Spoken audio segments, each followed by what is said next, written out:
We take a look now at a keen sportsman who loved running marathons and playing table tennis. But life for him and his family dramatically changed in the year 2000.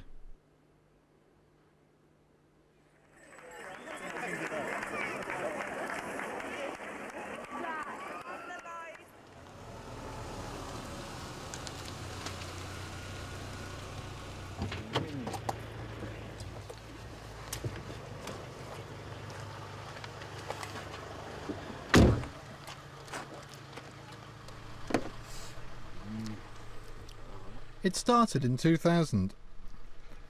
I was doing lots of running and all kinds of sports. I was running long distances. Then I could only manage shorter distances. I would get a dead leg. I'd be running, but felt something wasn't right.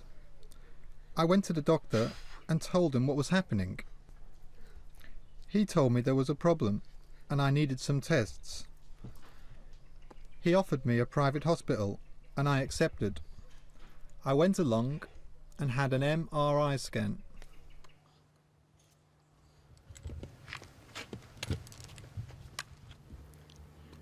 I went back to the doctors 3 weeks later for the results with my wife and an interpreter. The doctor asked how I was. I told him I was well, but frustrated because of my leg. The doctor then explained the results and said, "You have secondary progressive MS." It was such a shock.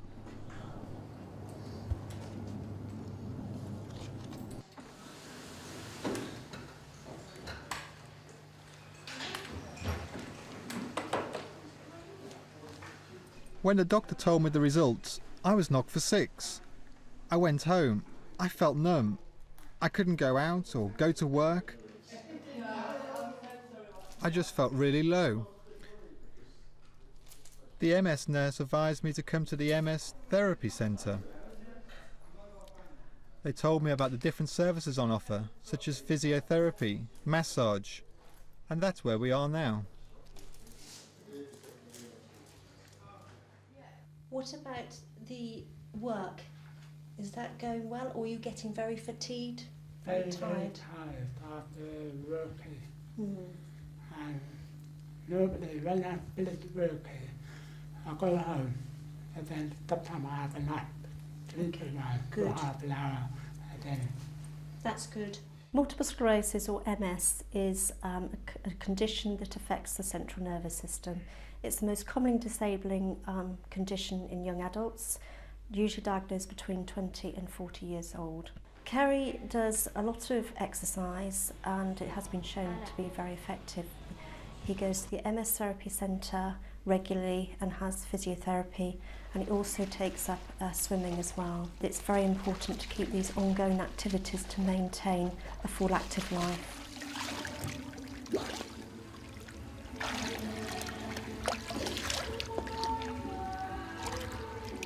MS is when the signals from the brain to the rest of the body have broken down. The signals won't link. So when the brain tells a part of the body to do something, that part doesn't respond. It's like an electric wire that has broken. The signal can't get to that part of the body to make it work.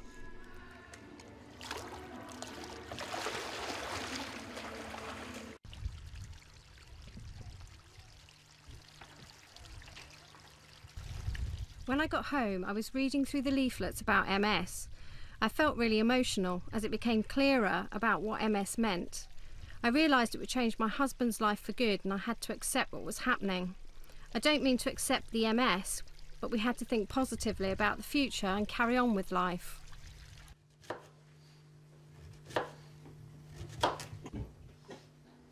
I asked the doctor and the MS nurse lots of questions. I was concerned that MS was genetic and that it could be passed down to our children. They told us that it wasn't genetic, which was a great relief. I'd been worried about that. When my parents first told me about it, Mum said, "Your father has MS." I felt shocked because I hadn't heard about it before. I was like, "What's MS?" Then I learnt bit by bit and more about MS from the nurse. I can remember when I was younger it being difficult for Dad if I was out with him playing sport because he couldn't run. It was a bit difficult, but I've learnt more about it now.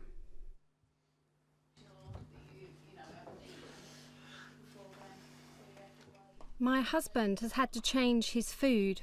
For example, he's not allowed to eat steak pie because the animal fat in the pastry can affect people with MS and make them feel worse. I have to prepare him healthy food like vegetables, white fish, white meat like chicken, and fruit. The three of us, Laura, me and Mum, haven't had to change our food like Dad has. He's not allowed chocolate. He can only eat healthy foods.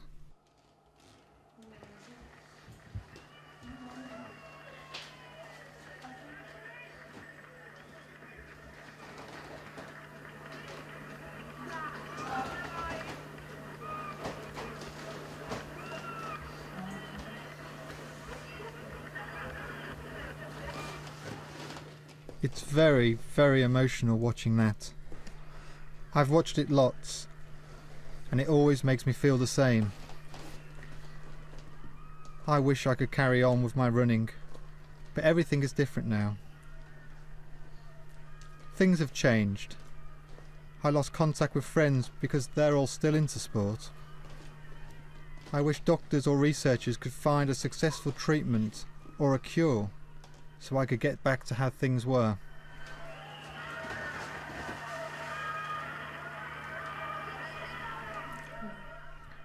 I wish it was my left arm that was affected instead of my leg.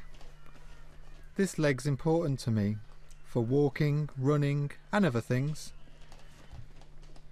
I don't use my left arm for much. I'm right-handed, so I use this arm for writing, table tennis, badminton. If only it were my left arm and not my leg. What can you do? I don't think too far ahead like 5 years from now. I think positively and live in the present. I have to continue to look after myself and stay in control of things to slow down the progression of the illness. If I'm reckless, then I would go downhill very quickly. Staying positive is key, then things will continue well. I'm waiting for a cure, and if they find one, that would be fantastic. Wow, powerful story. It had quite an impact. Sportsmen like him to develop something like that. His positive attitude really shone through. And that's important.